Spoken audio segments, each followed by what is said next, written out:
प्राचीन मिस्र, रहस्य में डूबा हुआ देश, 3000 सालों तक फलता फूलता रहा एक सभ्यता।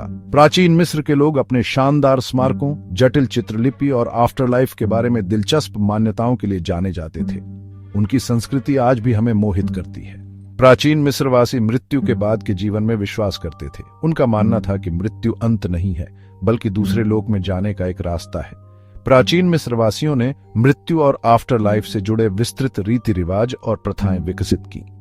इनमें से सबसे प्रसिद्ध प्रथा है ममीकरण। प्राचीन मिस्रवासी अपने मृतकों को आफ्टर लाइफ के लिए उनके शरीर को सुरक्षित रखने के लिए ममीकृत करते थे। उन्होंने पिरामिड जैसे विस्तृत मकबरे भी बनाए ताकि ममियों को रखा जा सके और मृतक को अगले जन्म में जो कुछ भी चाहिए वो सब दिया जा सके।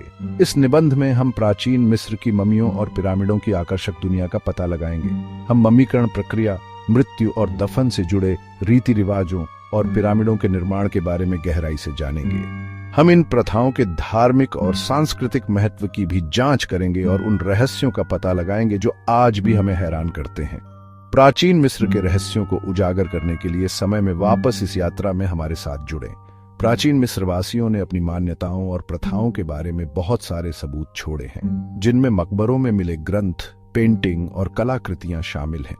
ये स्रोत उनकी दुनिया में बहुमूल्य जानकारी प्रदान करते हैं। इन स्रोतों के माध्यम से हम उनके दैनिक जीवन, उनके धार्मिक विश्वासों और आफ्टर लाइफ के लिए उनकी आशाओं के बारे में जान सकते हैं। प्राचीन मिस्रवासियों का मानना था कि जब कोई व्यक्ति मरता है तो उसकी आत्मा या शरीर छोड़ देती है। माना जाता था कि ही वो जीवन शक्ति थी जो शरीर को जीवित रखती थी।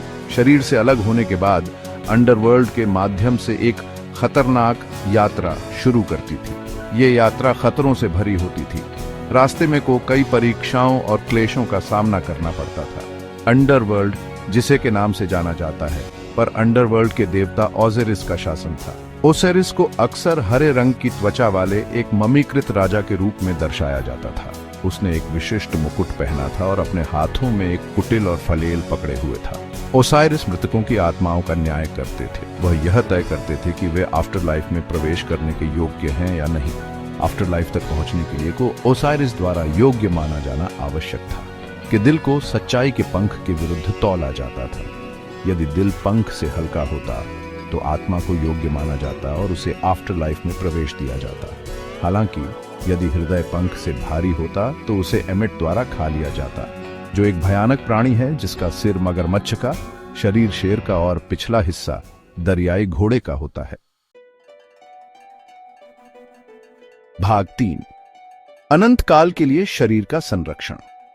प्राचीन मिस्रवासियों का मानना था कि आफ्टर लाइफ में के साथ फिर से जुड़ने के लिए शरीर का संरक्षण आवश्यक है। शरीर को सड़ने से बचाने के लिए उन्होंने मम्मीकरण की जटिल प्रक्रिया विकसित की।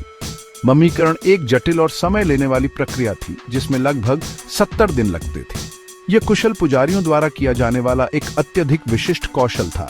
मम्मीकरण प्रक्रिया में पहला कदम आंतरिक अंगों को निकालना था।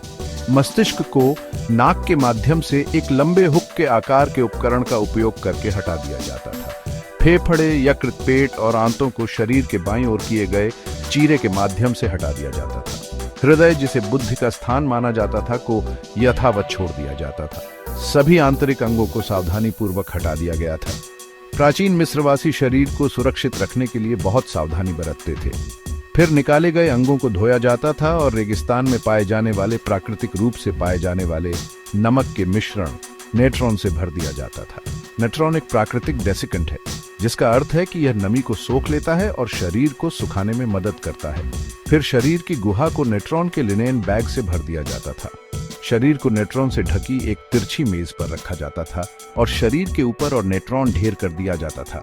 इस प्रक्रिया ने शरीर से सारी नमी को हटा दिया और सड़न को रोका। भाग 4, आफ्टर लाइफ के अनुष्ठान, आत्मा की यात्रा का मार्गदर्शन। प्राचीन मिस्रवासियों ने आत्मा को आफ्टर लाइफ तक पहुंचाने में मदद करने के लिए कई अनुष्ठान किए। ये अनुष्ठान मृत्यु और आफ्टर लाइफ के बारे में उनकी मान्यताओं का एक महत्वपूर्ण हिस्सा थे। माना जाता था कि ये अनुष्ठान यह सुनिश्चित करते थे कि मृतक का अगले जन्म में एक सहज परिवर्तन हो।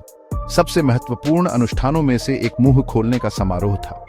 ये समारोह आफ्टर लाइफ में मृतक की इंद्रियों और क्षमताओं को बहाल करने के लिए किया जाता था। समारोह के दौरान पुजारी मम्मी के मुंह, आंख, कान और नाक को प्रतीकात्मक रूप से खोलने के लिए विशेष उपकरणों का इस्तेमाल करते थे। इस समारोह ने मृतक को आफ्टर लाइफ में फिर से खाने, देखने, सुनने और सांस लेने की अनुमति दी।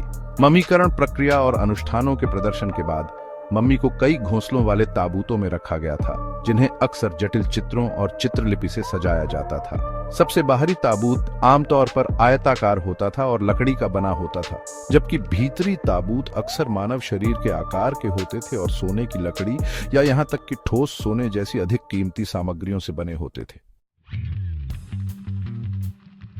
भाग 5। पिरामिड राजाओं के लिए अनंत घर। पिरामिड प्राचीन मिस्र के सबसे प्रतिष्ठित प्रतीक हैं। ये विशाल संरचनाएं फिरौन के मकबरों के रूप में बनाई गई थीं।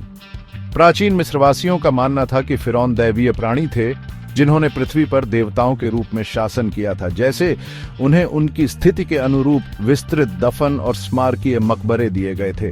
पिरामिड केवल मकबरे ही नहीं थे, बल्कि फिरौन के अधिकार और प्राचीन मिस्र के धर्म में आफ्टर लाइफ की केंद्रीय भूमिका के शक्तिशाली प्रतीक के रूप में भी काम करते थे। पहले पिरामिड सीढ़ीदार पिरामिड थे, जिनमें एक के ऊपर एक खड़ी कई परतें या सीढ़ियां होती थीं। सबसे प्रसिद्ध सीढ़ीदार पिरामिड सक्कारा में जोसर का पिरामिड है।